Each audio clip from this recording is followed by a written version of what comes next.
بسم الله الرحمن الرحيم. قال الله تعالى في القرآن الحميد: أعوذ بالله من الشيطان الرجيم. بسم الله الرحمن الرحيم. أو كصيب من السماء فيه ظلمات ورعد وبرق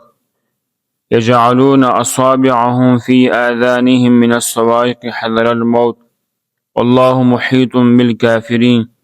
يكاد البرق يخطف أبصارهم كلما أضاء لهم مشوا فيه وإذا أظلم عليهم قاموا ولو شاء الله لذهب بسمعهم وأبصارهم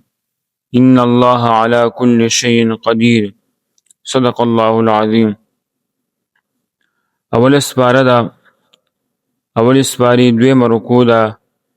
سورة البقرہ دا. سورة البقرہ آیات نمبر 19 دے. بسم الله الرحمن الرحیم.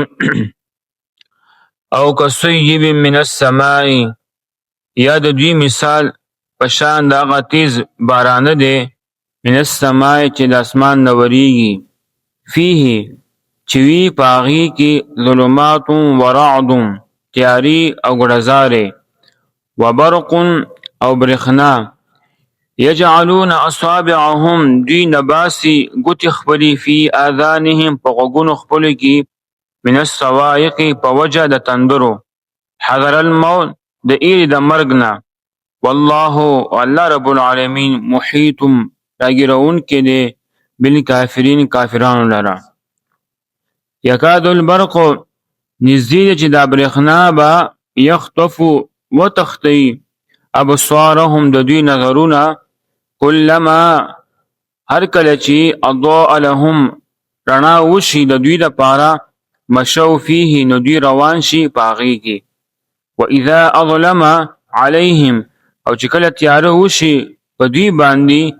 قامو نو دوی ودرېږي ولو شاء الله کچرې غوښتلی وي الله رب العالمین لذهب نو خامخا به بوتلی وي بسمعهم وابصارهم اوریدل د دوی او لیدل د دوی ان الله على كل شيء قدیر بشک الله رب العالمین په هر چیز باندې قادر دی چې کوم د هغې شان لایق دی. او کصیب من السماء، یا د دوی مثال د هغه تیز بارانه په شان دی چې د اسمان نه وریږي. هدایت په بدله کې ګمراهي اخیستلو والا د دې دویم مثال بیان شلو او دا د هغه منافقانو حال دی چې د څېړنه اسلام قبلولو یا نه قبلولو د هغې په شک کې دي او دې باره کې الله په وفرمایل چې څنګه توره تیارۍ توره شپۍ او وریځې او بارانه تیارو کې چې کوم دی مسافر حیراني، یعنې تکه توره شپه وي بیا هغه شپه کې چې کوم دی وریځې او دغه شانتي تیز باراني او یو مسافر چې کوم دی هغه حیراني دی. او چې کله برېښنا شي لکه رڼا شي نو آب کې روان شي او چې کله تیاره شي نو هغه په خپل زمانې ودرېږي. دغه شانتي د اسلام غلبه او معجزات پر رڼا کې او آرام وخت کې منافقان چې کوم دی دا اسلام طرف ته راغی بشي، اسلام طرف ته راځي. یعنې چې کله اسلام باندې ښه وخت راشي، آرام وخت دی، د ښه وخت باندې غنیمت حاصل شي، نو بیا دا منافقان چې کوم دی بیا دا اسلام طرف ته رجوع وکړي، راغب شي نه دی. او چې کله سخت وخت راشي نه دی، مشقت وخت راشي او کفر نو بیا په کفر تیارو کې ودرېږي نه او دغه شانتي اسلام پرېږدي. او چې کله اسلام باندې سخت وخت راشي، مشکل وخت راشي، بیا دا منافقان چې وګوري د پته ولګي چې دا اوس سخت وخت په اسلام باندې مشقت وخت دی، نو بیا هغه په دې کفر تیارو کې ودرېږي او دغه شان د اسلام پرېږدي نه.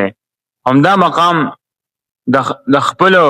او د پردو او د مخلص او منافقانو پہچان کېږي. دغه منافقانو دغه شانتي حال چې کوم دی الله رب العالمین په سورة نور کې آیات نمبر 48 او 49 کې هم بیان کړی دی. تو دې به ترجمه ته غوښي. بسم الله الرحمن الرحیم. او کصیب من السماء، یا د دوی مثال پشان دغه تیز بارانه دی چې د اسمان نه وریږي، فيه ظلمات ورعد چوي پاغي کې تیاری او ګړزارې و برق او برخنا یجعلون اصابعهم دوی باسي ګوتې خپلې فی آذانهم په غوږونو خپلو کې من السوائق په وجه د تندرو حذر الموت د ایری د مرګ نه والله محیط بالکافرین او الله رب العالمین راګرون کې دی کافران لرا یکاد البرق نزید چې دا برخنا با یخطف ابصارهم وتختوی د دوی نظرونه کلما هر کله چې اضاء لهم مشوا فيه رڼا وشي د دوی د پاره نو روان شي دوی پاغي کې واذا اظلم عليهم قاموا او چې کله تیاره وشي په دوی باندې نو دوی ودرېږي ولو شاء الله کچل غختل والله رب العالمین لذهب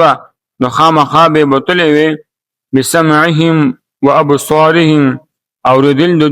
لیدل دوی ان الله على كل شيء قدير بشک الله رب العالمین په هر چیز باندې قادر کم چې داغه شان لایق دی وما علينا الا البلاغ المبين